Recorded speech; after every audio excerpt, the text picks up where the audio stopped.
Là, nous sommes sur les ingrédients.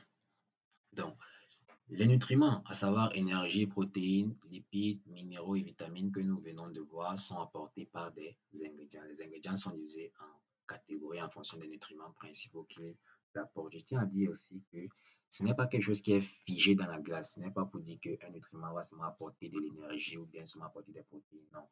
Généralement, on commence par regarder le taux de protéines dans l'aliment, dans l'ingrédient en question. Et si le taux de protéines est supérieur à 20%, c'est là qu'on va le classifier comme une source de protéines. Généralement, parce que ça peut arriver que malgré tout, c'est classifié comme une source d'énergie. Donc, c'est juste important d'avoir ces grandes catégories en tête pour savoir lorsque vous êtes en train de formuler si je vais apporter de l'énergie dans mon aliment, qu'est-ce que j'utilise comme ingrédient. Si je vais apporter des protéines, qu'est-ce que j'utilise comme ingrédient. Si je vais apporter des minéraux, qu'est-ce que j'utilise. Mais sachez que les ingrédients énergétiques, les ingrédients protéiques apportent aussi bien de l'énergie que des protéines. C'est seulement les proportions qui vont différer. Donc, on va commencer par les sources d'énergie. Les principales sources d'énergie, on a les céréales comme le maïs, le blé, le sorgho, le millet, le riz, l'orge, l'avoine, etc.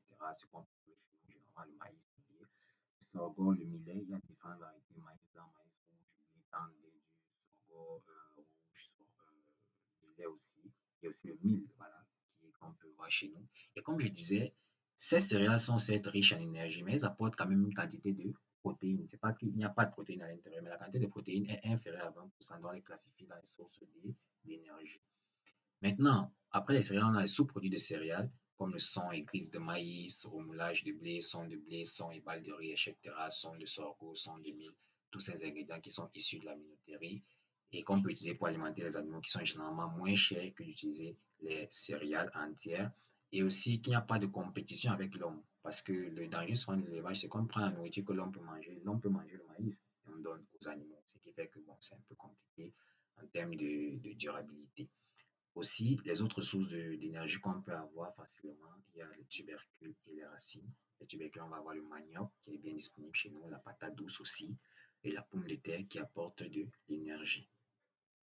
Même parfois le macabo, si vous avez du macabo chez vous, vous pouvez utiliser le macabo. On a aussi des huiles et les graisses. L'huile, en fait, quand on parle d'huile, c'est parce que à température ambiante, donc à température normale, c'est sous forme liquide, tandis que les graisses à température ambiante sont sous forme solide. Donc, bref, on connaît très bien les huiles. On a les huiles et les bouts d'huile de palme. Il y a une différence entre la boue d'huile, c'est les résidus qu'on fabrique ici chez nous, qui sont souvent au fond, c'est moins cher que l'huile de palme, mais c'est pas aussi riche et ça peut parfois avoir certaines toxines dues à la concentration lors de l'extraction de l'huile de palme.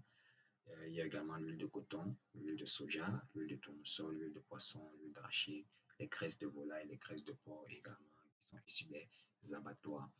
Donc, dans les huiles, ce qu'il faut noter, c'est que c'est une source concentrée d'énergie. 1 gramme de glucides qui sont retrouvés dans les céréales apporte à peu près, il ne faut pas que je dise de bêtises, je pense que c'est 4,2 kilocalories, oui, kilocalories d'énergie, tandis que 1 gramme de lipides va apporter 3 fois plus. On est dans les 8 à 9,2 kilocalories d'énergie. C'est pour ça que je dis que les lipides sont des concentrés d'énergie. Si vous êtes en train de formuler un aliment et que vous vous rendez compte que vous avez déjà presque atteint les 100%, les 100 kilos et que vous n'avez pas suffisamment d'énergie, vous pouvez mettre un peu d'huile, par exemple, à l'intérieur pour booster cette quantité d'énergie-là, plutôt que d'acheter beaucoup de maïs. Je ne sais pas si vous voyez un peu, parce que euh, euh, 1 kilo d'huile, techniquement, apporte ce que 3 kilos de maïs apporte. Je ne sais pas si vous voyez un peu. Donc, plutôt que de mettre 3 kilos de maïs et dépasser les quantités de sang, vous mettez tout simplement 1 litre d'huile ou 1 kilo d'huile et ça fait le travail. Aussi, quelque chose de très important, surtout pour des animaux un peu sensibles comme le poisson, on a le poisson, on a les lapins, on a les chiens aussi, parce qu'on peut former les animaux pour tout, les animaux, c'est qu'ils ont besoin d'acides gras particuliers. Chez nous, on utilise beaucoup plus l'huile de palme parce que c'est disponible. Mais l'huile de palme, c'est une huile saturée. Vous voyez un peu, c'est pas très bon pour la santé parce que ça ne contient pas les oméga 3 et les oméga 6 qui sont bons pour le métabolisme général du corps, que ce soit le transport des vitamines et tout, des vitamines liposolubles. Vous voyez un peu. Donc, chez nous, c'est ce qu'on utilise parce que c'est disponible. Mais il y a certains animaux qui auront besoin, par exemple, de l'huile de soja. Il faut un peu mettre un peu d'huile de soja ou un peu d'huile de tournesol, de l'huile de poisson si on en a. C'est pour ça que parfois, on peut former un aliment, on met du soja grain parce que ça contient encore de l'huile de soja. Donc, il y a des petites astuces comme ça qu'en fonction des animaux, il faut savoir ce qu'on va utiliser, ce qu'on va on ne va pas utiliser ou dans quelle quantité est-ce qu'on va les utiliser et tout et tout. Ensuite, les autres sources d'énergie qu'on peut avoir sont les mélasses, donc issues de la production de sucre. Généralement, on a les mélasses de canne à sucre, on a les mélasses de betterave. C'est un peu comme le miel épais, comme le miel extrêmement sucré. C'est utilisé comme une très bonne source d'énergie. Ça contient beaucoup de glucides. On utilise aussi ça pour les gros et petits ruminants. Ça apporte beaucoup de minéraux. Et aussi, ça donne un goût à l'aliment. Parce que les animaux aussi, c'est une caractéristique qu'on va voir de l'aliment. Si vous faites un aliment qui n'est pas bon au goût, à manger, les animaux ne vont pas manger, même si vous avez tout mis à l'intérieur. Vous voyez un peu. Même si vous avez tout mis à l'intérieur, les animaux ne vont pas manger, malheureusement. Et s'ils ne mangent pas, vous perdez, ils ne vont pas grandir. Vous voyez un peu. Donc, les mélasses jouent un rôle pour apporter de l'appétence à des aliments qui ne sont pas très appétants. Les pailles, les trucs comme ça, les herbes, on ajoute un peu de mélasse, on donne ça au bœuf, au mouton, ça fait qu'ils veulent manger en grande quantité. Cependant, si on utilise trop de mélasse, donc généralement plus de 10%, ça peut causer des diarrhées. Du coup, on va limiter un peu. Et aussi, c'est pas facile d'utiliser la mélasse parce que c'est liquide et c'est très visqueux. Donc, quand vous mélangez ça dans les grands broyeurs, c'est un peu compliqué. Généralement, si vous voulez faire un aliment chez vous avec les mains, vous pouvez utiliser la mélasse, vous frottez bien, ça passe. Mais si vous voulez utiliser ça dans un broyeur mélangé, c'est souvent compliqué parce que ils ne vont pas le permettre. Donc, sur l'image, si vous pouvez voir quelques céréales, vous pouvez reconnaître le maïs, le blé et tout, qui sont disponibles à vendre l'orge qu'on utilise pour l'alimentation des animaux. Ensuite, après avoir vu les ingrédients, euh, voilà la suite des ingrédients. On a les sources de protéines qui sont divisées en deux, d'origine animale, comme les farines de poisson, farine de sang, farine de plume, farine de viande, farine de crustacés dont les crabes, les crevettes, voilà, la farine de larves de mouche sous la noix ou les farines d'asticots, parce que c'est aussi très utilisé déjà dans l'alimentation animale pour son coût moins cher. Et aussi d'origine végétale, voilà, comme les feuilles, graines et tourteaux d'oléagineux et de légumineuses et de protéagineuses. Donc là, on va voir les graines de soja, de pois, de coquilles, de haricots, euh, coquilles niébin. On va encore voir quoi, le coton, on va voir les palmistes, on va voir donc, bon, les noix, les amandes de palmis, pas le palmis tout entier, parce que le palmis tout entier contient beaucoup d'huile. C'est à l'intérieur, là, c'est l'amande qui est à l'intérieur, là, qu'on casse pour manger souvent, là, comme on le faisait quand on était petit. C'est ça qui contient beaucoup de protéines. Donc, il y en a tellement qu'on peut citer là. Et donc, voilà.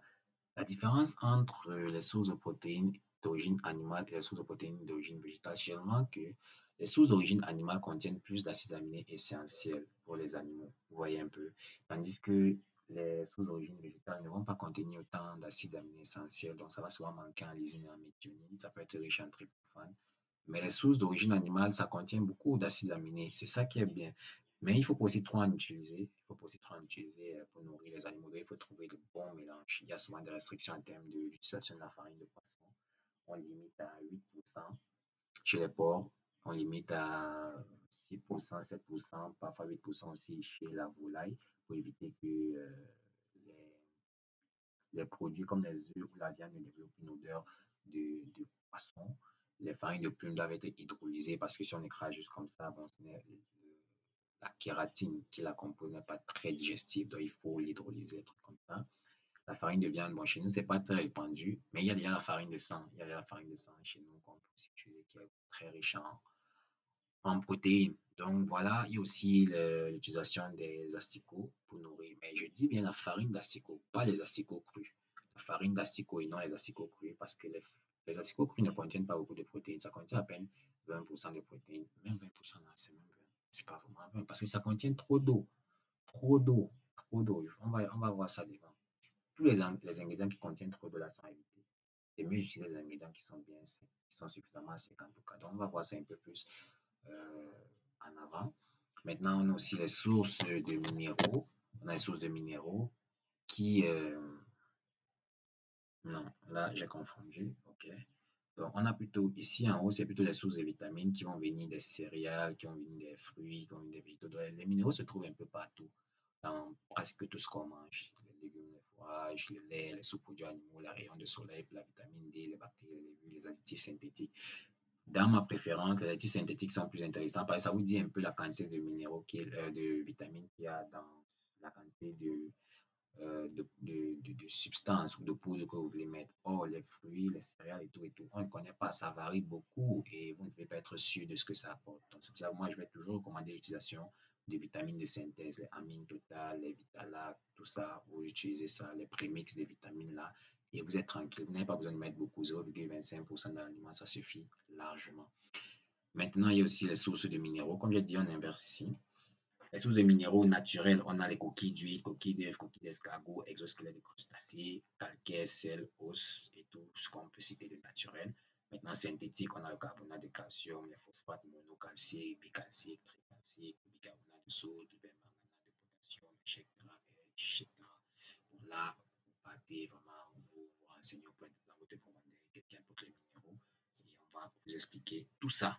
Donc, on vient de voir là les ingrédients. Il y en a ça, ce sont les grandes catégories. Ça, c'est juste quelques exemples qu'on peut aussi trouver chez nous. Et puis, bon, voilà. Je ne sais pas si j'oublie quelque chose ici. Mais s'il y a quoi que ce soit, on verra comment continuer avec ça. Qu'est-ce que je veux encore ajouter sur les ingrédients? Qu'est-ce que je peux encore ajouter sur les ingrédients? Je pense que j'oublie quelque chose. Bon, dans tous les cas, pour les chiffres, on va voir devant comment est-ce que vous pouvez obtenir les chiffres, notamment les différents logiciels que je vais vous envoyer. Et oui, parce que avoir ça en tête, vous-même, vous ne pouvez pas, mais vous pouvez comment avoir certains chiffres, comme le maïs qui apporte à peu près 3300 kilocalories d'énergie, les farines de poisson qui varient. Voilà. Il faut aussi savoir ceci qui est très important, c'est que quand on dit farine de poisson, ça ne veut pas forcément dire farine de poisson, hein. Il y a dans la farine de poisson différentes qualités, même la farine de sang, il y a différentes qualités. C'est important de savoir ça parce que souvent, vous allez prendre une formule, vous allez voir écrit dessus farine de poisson, vous allez dire que c'est la farine de poisson du quartier ou bien la farine de poisson locale. Il y a des farines de poisson qui contiennent 30 à 35% de protéines. La fausse farine de poisson, là, qu'on fabrique, je ne sais où là. Et il y a des farines de poisson qui contiennent jusqu'à 60% de protéines, 60 à 68% de protéines. Il y a même qui vont jusqu'à 70% de protéines. Donc, il faut vous rassurer de la farine de poisson que vous achetez, par exemple. Vous êtes en train d'utiliser une formule, on vous dit de mettre peut-être 8% de farine de poisson, mais la farine de poisson qu'ils utilisent, c'est une farine de poisson de haute qualité, de 60% de protéines. Vous partez acheter la farine de poisson locale et vous mettez dans votre aliment, vous pensez que vous allez avoir les mêmes résultats. Non, vous ne pouvez pas avoir les mêmes résultats. Vous ne pouvez pas avoir les mêmes résultats. Donc, c'est ce qui arrive aussi généralement. C'est pour ça que vraiment, je vous assure, utiliser les formules ici, là, c'est pas une bonne idée. Vous devez vous-même faire une analyse. Quels sont les ingrédients qui sont disponibles chez moi? Et ça ressemble à quoi? Avec ça, maintenant, on peut formuler un aliment qui répond spécifiquement à vos besoins. Vous voyez un peu, parce qu'il n'y a pas de formule générale, je vous assure. Même les sacs d'aliments que vous achetez à composer, c'est pas possible. C'est soit vous payez trop cher parce qu'ils sont en train de compenser pour être sûr que ça marche partout, soit ça ne marche même pas. Moi, je connais des personnes qui achètent des aliments, ils ont donné à les animaux leur état de croissance partout. Donc, il faut vraiment avoir ça en tête. Les ingrédients ne se valent pas. Farine de poisson n'est pas égale à farine de poisson. Tourteau de soja n'est pas égal à tourteau de soja. Il y a tourteau de soja 44%, il y a tourteau de soja 48%. Donc, il y a tellement de variétés. Les, les, les, les tourteaux de palmier, ça ne se valent pas. Il y a ce qui est extrait, il y a ce qui est, on a extrait l'huile en utilisant des solvants, voilà. Il y a d'autres trucs qu'on a extraits par la presse, c'est différent. La teneur en huile sera plus élevée, ce qui va affecter votre composition d'aliments et tout, et tout. Il y a des informations comme ça qu'il faut maîtriser, mais c'est pas complexe. Il faut juste savoir quel est l'ingrédient que j'utilise chez moi. Est-ce que quand je regarde mon tourteau de palmiste là, est-ce que c'est rouge ou bien c'est blanc? Le tourteau de palmiste blanc, c'est celui qui a été extrait avec un solvant. Le tourteau de palmiste rouge contient encore l'huile de palme rouge. C'est ça qui donne un peu sa couleur rouge là. Et ça contient plus d'énergie, mais moins de protéines.